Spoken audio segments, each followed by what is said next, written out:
Hola a todos, bienvenidos a este video sobre la malaria. Mi nombre es Abigail y junto a Sheila, Karen y Sebastián te presentaremos información importante sobre este parásito y su enfermedad. La malaria es una de las enfermedades más antiguas que ha afectado a la humanidad. Conocida desde hace más de 4000 años, ha sido una plaga que ha influido en la historia de muchas civilizaciones. Uno de los primeros documentos en los que se menciona una enfermedad con síntomas compatibles con la malaria es el Neijing Canon, un antiguo texto de medicina tradicional china, escrito aproximadamente en el 1700 a.C. En ese tratado se describe fiebres recurrentes que podrían corresponder a lo que hoy conocemos como malaria. En Egipto, en cambio, el papiro de Ebers, un texto médico fechado alrededor de 1750 a.C., menciona una enfermedad caracterizada por episodios de fiebre alta, escalofríos y sudoración intensa. Algunos historiadores sugieren que la malaria pudo haber sido una de las enfermedades que afectaron a faraones y trabajadores del Nilo, dada la presencia de zonas pantanosas donde proliferaban los mosquitos. Como dato interesante, se han encontrado rastros del parásito en momias egipcias, lo que confirma la presencia de esta enfermedad en el Antiguo Egipto. Hipócrates, el padre de la medicina, vivió entre los años 460 y 370 a.C. y es considerado el primer malariólogo de la historia. En sus escritos describió fiebres recurrentes que clasificó en semiterciaria y cuartana. Estas observaciones fueron cruciales para diferenciar distintos tipos de fiebre, un conocimiento que más tarde ayudaría en la identificación de enfermedades como la malaria, en donde el término paludismo proviene del latín palustere, que significa cenagoso o pantanoso, ya que en la antigüedad se creía que esta enfermedad era causada por el aire malsano de los pantanos. De ahí también surgió la expresión fiebre de los pantanos. El verdadero origen de la malaria permaneció en el misterio hasta 1880, cuando el médico francés Charles Louis Alphonse Laveran, mediante observaciones microscópicas en la sangre de pacientes, descubrió por primera vez el parásito causante, el Plasmodium. Este hallazgo revolucionó la comprensión de la enfermedad y sentó las bases para futuras investigaciones. Sin embargo, quedaba una gran incógnita: ¿cómo se transmitía la malaria? En 1897, el médico británico Ronald Ross resolvió el enigma al demostrar que los mosquitos del género Anopheles eran los responsables de la transmisión del parásito a los humanos. Este descubrimiento permitió establecer estrategias para el control de la enfermedad. Un año más tarde, en 1898, Giovanni Battista Grassi confirmó que la transmisión se debía específicamente a las hembras del mosquito Anopheles, completando así el conocimiento sobre el ciclo de vida del parásito y su vector. Dentro de su taxonomía tenemos al reino protista, subreino Protozoa, filum Apicomplexa, clase Aconoidacida, orden Eucocidida, familia Plasmodidae, género Plasmodium. Las especies más importantes dentro de este género que afectan a los humanos son Plasmodium falciparum, Plasmodium vivax, Plasmodium ovale y finalmente Plasmodium malariae. El género Plasmodium es el agente causante de la malaria o paludismo, que como ya conocemos es transmitido por la picadura del mosquito Anopheles hembra. Existen varias especies de Plasmodium que afectan a los humanos, cada uno con características clínicas particulares, empezando por el Plasmodium falciparum, que es el responsable de la forma más grave de la malaria, el Plasmodium vivax, que es la especie más extendida geográficamente, Plasmodium malariae, que su evolución es más lenta y puede persistir durante años sin síntomas evidentes, y finalmente Plasmodium ovale, que es el más frecuente en África Occidental. El ciclo de vida del parásito involucra dos hospedadores, el mosquito y el humano. Su vector, el mosquito Anopheles hembra, es su hospedador definitivo, ya que en él ocurre la reproducción sexual del parásito. Este pertenece al orden Diptera, además que presenta metamorfosis completa. Su tiempo de vida es aproximadamente de 45 días y se reproduce en aguas estancadas como charcos y pantanos, donde deposita sus huevos. El hombre, en cambio, es el hospedador intermediario, donde ocurre la fase de reproducción asexual de Plasmodium. Tiene mayor prevalencia en zonas rurales, donde la exposición al vector es más alta. La población más afectada son las personas en contacto frecuente con el mosquito, principalmente en climas tropicales y subtropicales, y su grupo etario más vulnerable son los niños pequeños en edad pediátrica, debido a su sistema inmunológico inmaduro y a la falta de inmunidad adquirida. El ciclo de vida del vector comienza cuando las hembras del Anopheles depositan sus huevos en recipientes o cuerpos de agua estancada. Estos huevos son la primera fase del desarrollo del mosquito y tienen la particularidad de necesitar el agua para su desarrollo. De estos huevos emergen las larvas, que viven exclusivamente en el medio acuático. Esta fase es crucial en el desarrollo del mosquito, ya que durante este periodo las larvas se alimentan activamente de microorganismos presentes en el agua. El estadio larval es relativamente corto, transformándose en pupas en apenas unos días. La fase de pupa, también conocida como crisálida, representa un periodo de transformación intenso. Durante esa etapa, que dura entre 2 a 3 días, se producen cambios morfológicos significativos que dan lugar al mosquito adulto. Las pupas, al igual que las larvas, continúan su desarrollo en el agua. Finalmente, emerge el mosquito adulto capaz de volar. Este proceso completo, desde la postura de los huevos hasta la emergencia del adulto, pueden completarse en tan solo unos pocos días, aunque puede extenderse hasta meses dependiendo de las condiciones ambientales. Epidemiología de la malaria en Ecuador. Durante el 2022, en Ecuador se reportaron 1.973 casos de malaria y solo hasta la semana 10 del 2023 ya teníamos 168 casos confirmados. En nuestro país, principalmente nos enfrentamos a 2 tipos de malaria, una causada por Plasmodium vivax y otra por Plasmodium falciparum. Este último es el más peligroso, ya que puede causar complicaciones graves e incluso la muerte si no se trata a tiempo. ¿Y sabes qué favorece estas epidemias? Principalmente el clima húmedo, y se complica aún más cuando hay movimientos grandes de población, como durante inundaciones. Es especialmente preocupante cuando este parásito llega a zonas donde la gente aún no ha tenido contacto previo con la enfermedad, porque no tienen inmunidad contra ella. ¿Cómo se transmite la malaria? El parásito tiene 2 ciclos de vida diferentes, uno en el mosquito y otro en el ser humano. Empecemos con lo que pasa en el mosquito. Cuando un mosquito anófeles pica a una persona infectada, absorbe junto con la sangre unas formas del parásito llamadas gametocitos. Imaginen que estos son como las versiones masculina y femenina del parásito. Dentro del mosquito, estas formas se unen y crean un cigoto, que luego se transforman en algo llamado ooquineto. Este ooquineto es móvil y viaja hasta el estómago del mosquito, donde forma una especie de quiste llamado ooquiste. Dentro de este quiste se desarrollan los esporozoitos, que son las formas que pueden infectar a los humanos. Cuando el mosquito vuelve a picar, pero esta vez a una persona sana, le inyecta estos esporozoitos, y aquí empieza la parte del ciclo que ocurre en el ser humano. Los esporozoitos viajan por la sangre durante aproximadamente 2 horas, hasta llegar al hígado. Allí se multiplican produciendo miles de nuevas formas llamadas merozoitos. Estos merozoitos salen del hígado y empiezan a infectar los glóbulos rojos. Dentro de cada glóbulo rojo, el parásito pasa por diferentes etapas primero.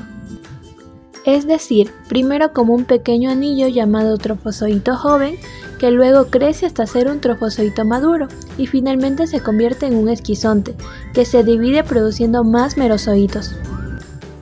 Cuando el glóbulo rojo se rompe, estos merozoitos salen e infectan nuevos glóbulos rojos, continuando con el ciclo. Morfología de las especies del Plasmodium. El Plasmodium vivax, que es el más común, puede infectar glóbulos rojos jóvenes y causar fiebre cada 48 horas. Cuando lo vemos al microscopio, podemos observar a sus trofozoitos jóvenes, que tienen forma de anillo con un punto grueso de cromatina, como si fuera un sello. El anillo ocupa aproximadamente 1/3 del glóbulo rojo. Los trofozoitos medianos presentan unos granitos de color marrón amarillento que llamamos pigmento malárico. Los esquizontes maduros contienen de 12 a 14 merozoitos y el glóbulo rojo está tan lleno que parece que va a estallar. Sus gametocitos son los macrogametocitos y los microgametocitos. Los femeninos tienen un color azul oscuro intenso, mientras que los masculinos son más pálidos, como si estuvieran decoloridos. El Plasmodium falciparum es el más peligroso. Puede infectar glóbulos rojos de cualquier edad, causa fiebre cada 36 horas y tiene unas formas características en media luna cuando están en su fase reproductiva. Sus trofozoitos jóvenes son más pequeños y delicados, como anillos muy finos. Lo curioso es que podemos encontrar varios en un mismo glóbulo rojo. Los trofozoitos medianos son escasos en sangre periférica, porque prefieren quedarse en los órganos internos, por eso es tan peligroso. Sus gametocitos son inconfundibles, tienen forma de media luna o banana. El Plasmodium malariae tiene características muy particulares. Sus trofozoitos maduros son muy famosos por formar una banda que atraviesa el glóbulo rojo, como si fuera un cinturón. Los esquizontes son muy ordenados, produciendo exactamente 8 merozoitos. El glóbulo rojo no aumenta de tamaño, a diferencia de lo que ocurre con el Plasmodium vivax. Y finalmente, el Plasmodium oval tiene un ciclo de 48 horas como el Plasmodium vivax. Lo interesante es que puede dormirse en el hígado formando hipnozoitos. Sus esquizontes tienen un pigmento malárico muy característico y los glóbulos rojos que infectan se vuelven ovalados y desarrollan unas granulaciones especiales. Continuando tenemos a la patología. Dentro de ella vamos a decir que la sintomatología que se va a producir en la malaria ocurre debido a una invasión de los parásitos a los eritrocitos, donde estos van a tender a reproducirse y a causar una lisis como tal. Un gran ejemplo de ello se produce en el Plasmodium falciparum, en el cual los eritrocitos parasitados se adhieren al endotelio capilar, lo cual es responsable de complicaciones graves como son la anoxia tisular, mecanismos inmunológicos y mecanismos hemorrágicos. Dentro de las complicaciones más graves de esta enfermedad tenemos a lo que es la anemia, la malaria cerebral, la insuficiencia renal, el daño pulmonar. Continuando tenemos a la fisiopatología. Esta se basa principalmente en los cambios de los eritrocitos y las lesiones en varios órganos debido a los parásitos que se encuentran por esta enfermedad. La severidad de esta enfermedad es directamente proporcional a la concentración parasitaria, principalmente en el Plasmodium falciparum, en el cual existen procesos fisiopatológicos complejos que llevan a afectaciones mucho. Dentro de la fisiopatología vamos a hablar acerca de las alteraciones en los eritrocitos, pero antes de ello vamos a hablar un poco más sobre las tres principales especies de Plasmodium que se encuentran principalmente en el cuerpo. Tenemos el Plasmodium falciparum. En este se van a infectar eritrocitos de todas las edades, por lo cual se va a presentar una parasitemia muy elevada. Y aunque no se produzca una parasitemia muy elevada, también se van a presentar complicaciones demasiado severas para la salud. La entrada al eritrocito se relaciona con la unión a la glicoforina. En este caso tenemos al Plasmodium vivax. En este tipo de Plasmodium se va a presentar una infección principalmente de lo que son los reticulocitos y los eritrocitos jóvenes. Además, en este tipo de Plasmodium se va a utilizar una proteína conocida como proteína Duffy para poder penetrar de manera más eficaz las paredes de los eritrocitos. Para finalizar este apartado encontramos el Plasmodium malariae. En este se va a presentar un ataque exclusivamente a eritrocitos maduros y debido a la especificidad de sus células maduras, se va a limitar el grado de infección.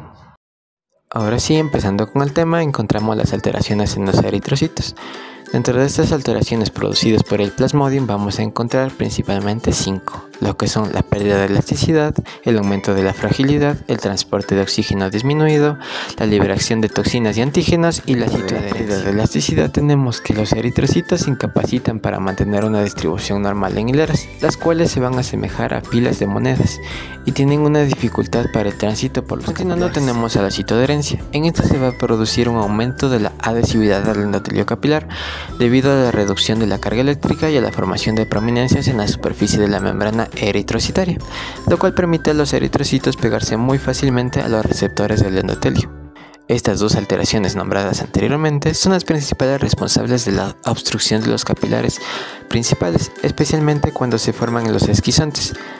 Esto es la razón por la cual se explica por cuál nunca circulan esquizontes de Plasmodium.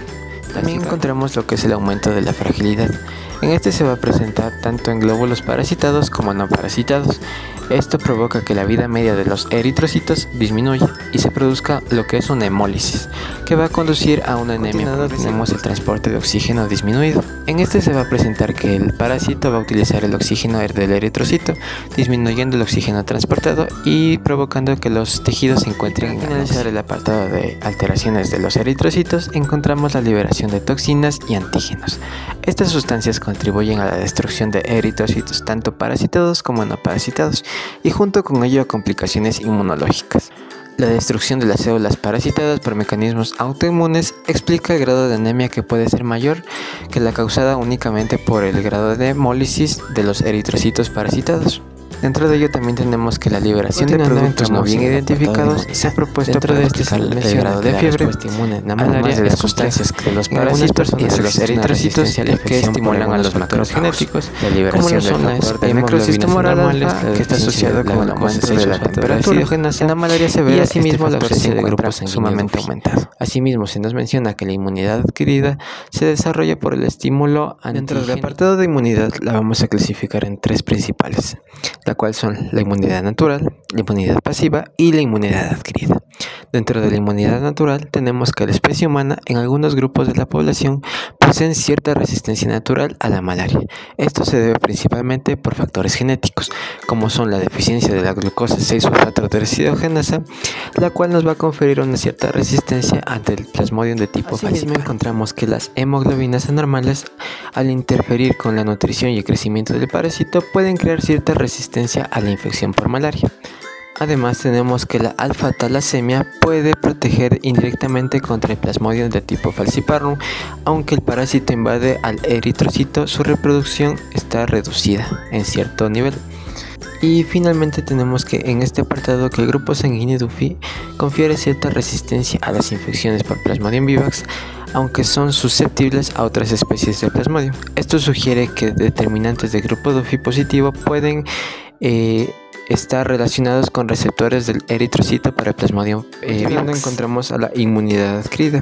En esta vamos a encontrar factores como son la premonición, la cual consiste en un estado inmune que mientras haya parásitos en el huésped, lo cual lo va a proteger contra una superinfección por la misma especie, pero no contra una reinfección. Tenemos a la fagocitosis, la cual actúa como un mecanismo no específico de defensa, en el cual el sistema retículo endotelial SRE de todo el organismo, en el cual se va a fagocitar a los parásitos, glóbulos rojos parasitados y residuos metabólicos como el pigmento. En este tipo de inmunidad también se va a encontrar un aumento significativo de las inmunoglobulinas G, M y A en pacientes infectados por Plasmodium vivax y Plasmodium falciparum. El IgG en estos anticuerpos protegen contra los merozoitos del ciclo eritrocítico, pero protegen poco contra los esporozoides. La respuesta inmune en la malaria se ha relacionado también con el daño en el huésped.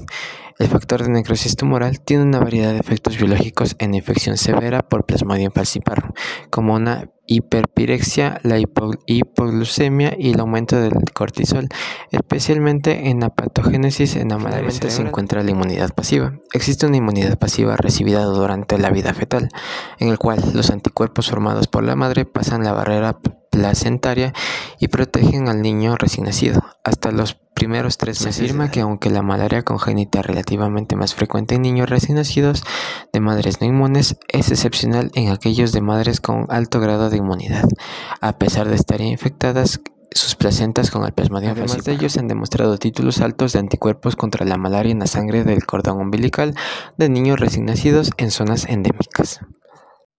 Continuando, tenemos las manifestaciones clínicas. En este se nos menciona que el periodo preeritrocítico se desarrolla en el hígado, iniciando con la picadura del mosquito y terminando con la salida de parásitos en la sangre. Dentro de estas manifestaciones encontramos a la malaria aguda, malaria crónica y malaria en embarazo. Dentro de las manifestaciones clínicas de la malaria aguda se va a presentar un periodo de escalofríos, en el cual se va a presentar una sensación de frío intenso en todo el cuerpo hasta llegar a un temblor incontrolable con una duración de aproximadamente 15 minutos. También se va a producir un periodo febril en el cual la temperatura corporal va a subir hasta los 41,5 grados centígrados para finalmente terminar con el periodo de sudoración, que se va a presentar un sudor abundante, una reducción de temperatura corporal y una sensación de agotamiento debido a los 3 periodos mencionados. Asimismo tenemos a las manifestaciones clínicas en la malaria, en el cual el vaso, que al comienzo de la infección puede no ser palpable, alcanza un gran tamaño y se encuentra expuesto a rupturas espontáneas o traumáticas. Asimismo tenemos que la malaria crónica es generalmente benigna, aunque puede llevar a debilitamientos y una anemia progresiva. Continuando tenemos a la malaria en el embarazo, en el cual las mujeres primigrávidas son más propensas a la enfermedad, con obstrucciones microcirculatorias por parásitos, una hipoxia y una alteración de la nutrición fetal. Además, se presenta una anemia, la cual es la complicación más común, que puede provocar la muerte, una sobrecarga de líquidos y un riesgo de insuficiencia cardíaca aguda o un edema pulmonar. Dentro de la malaria por Plasmodium falciparum, también conocida como fiebre terciaria maligna, tenemos que el periodo de incubación es de aproximadamente de 11 a 14 días. Dentro de este vamos a encontrar tanto malaria aguda como malaria severa. Dentro de la malaria aguda tenemos fiebre, escalofríos, incluso diarrea durante un periodo de 48 horas aproximadamente, mientras que en la malaria severa o crónica se causan complicaciones más graves, como son la malaria cerebral, la anemia hemolítica, la falla renal, el edema pulmonar y el sistema de distrés respiratorio agudo. También causan manifestaciones sistémicas como son la hepatomegalia, la esplenomegalia y las alteraciones hematológicas. Por otro lado, encontramos la malaria por Plasmodium vivax y Plasmodium ovale, también conocida como fiebre terciaria benigna, en el cual su periodo de incubación varía entre los 5 y los 15 días, en el cual los parásitos infectan únicamente a los glóbulos rojos jóvenes, conocidos como reticulocitos, lo que genera una parasitemia demasiado baja en comparación con el Plasmodium falciparum. Por lo general, esta es benigna y no suele causar una muerte, salvo complicaciones raras. Dentro de las complicaciones graves tenemos una ruptura esplénica con alta mortalidad, mayor al 80%, un daño hepático o una ictericia, una trombocitopenia y anemia severa raras, la malaria cerebral y un edema pulmonar. Finalmente encontramos la malaria por Plasmodium malariae, el cual es conocido comúnmente como fiebre coartana. Su periodo de incubación suele superar las 4 semanas, además que no existen hipnozoitos en el hígado, la cual la convierte en mucho más benigna en comparación a los otros tipos de Plasmodium. Además que los merozoitos únicamente invaden a los eritrocitos maduros, por lo cual se presenta una parasitemia demasiado baja. El diagnóstico de malaria o paludismo se basa en una combinación de métodos clínicos y de laboratorios. Los principales métodos usados son el examen microscópico, gota gruesa extendida de sangre en exámenes sanguíneos. También se da los exámenes clínicos, los cuales consisten en el diagnóstico inicial a partir de evaluación de los síntomas. Algunos signos más comunes del paludismo incluyen la fiebre, escalofríos, sudoración profunda, fatiga, dolor de cabeza y dolor en los músculos. Sin embargo, los síntomas pueden variar según el tipo de parásito que cause la malaria. Bien, empecemos con el examen microscópico. Este se realiza en un periodo afebril y se tiñe con colorantes como Giemsa, Wright, Leishman y Fiel. Bien, por otro lado tenemos la gota gruesa, que consiste en una toma de muestra de sangre que se extiende en una capa gruesa en un portaobjetos. A este se le aplica la lisis de los glóbulos rojos para poder visualizar los parásitos. Este método es el más sensible para detectar parásitos, ya que permite la identificación de la carga parasitaria. En este también se pueden observar los trofozoitos y los esquizontes. Sin embargo, en parasitemias bajas el extendido puede ser negativo, mientras que la gota gruesa sigue siendo positivo. Bien, otras pruebas diagnósticas que tenemos van a ser la prueba diagnóstica rápida. Esta permite la detección de proteínas HRP2 producidas por el Plasmodium falciparum y otras detectando el lactato deshidrogenasa, que permiten la identificación de las especies de Plasmodium. Bien, también tenemos la prueba optimal, que es una de las más utilizadas y tiene una alta sensibilidad. Por otro lado, también tenemos técnicas fluorescentes, las cuales permiten la visualización de los parásitos en un microscopio de fluorescencia. Esta es ineficaz cuando la densidad parasitaria es baja y en esta se utilizan fluorocromos como el naranja de acridina. Por otro lado tenemos la técnica del PCR, la cual detecta el ADN o el ARN del parásito, permitiendo identificar la especie y los genes de resistencia. Además, este método tiene una sensibilidad y especificidad cercana al 100%. En cuanto al tratamiento, vamos a observar una tabla en la cual se especifica la especie, episodio agudo, prevención de recaída, consideraciones y la imagen de los medicamentos. Vamos a empezar por Plasmodium vivax, en la cual se va a ocupar cloroquina 25 miligramos por kilogramos administrados en 3 días. En áreas con resistencia se va a usar terapias combinadas con artemisicina como artemeter y lumefantrina. En cuanto a prevención por recaída, vamos a utilizar primaquina 0,25 a 0,5 miligramos por kilogramos diarios durante 14 días para eliminar los hipnozoitos. En cuanto a consideraciones, vamos a realizar la prueba de Ge6PD antes de administrar la primaquina, ya que puede causar hemólisis en pacientes con deficiencia. Y en cuanto a las imágenes, podemos observar la medicación cloroquina y primaquina. En cuanto a Plasmodium falciparum, vamos a tener terapias combinadas como artemeter, lumefantrina o artesunato amodiaquina. En casos graves o de resistencia vamos a usar quinina combinada con doxiciclina o clindamicina, y en casos de recaída no se requiere tratamiento debido a que no forma hipnozoitos. En cuanto a las consideraciones, esta requiere vigilancia por riesgos de complicaciones severas como malaria cerebral, fallo renal o síndrome de disfunción multiorgánica. Bien, en esta podemos observar la doxiciclina y la clindamicina como medicamentos en imagen. Y por último tenemos el Plasmodium malarial.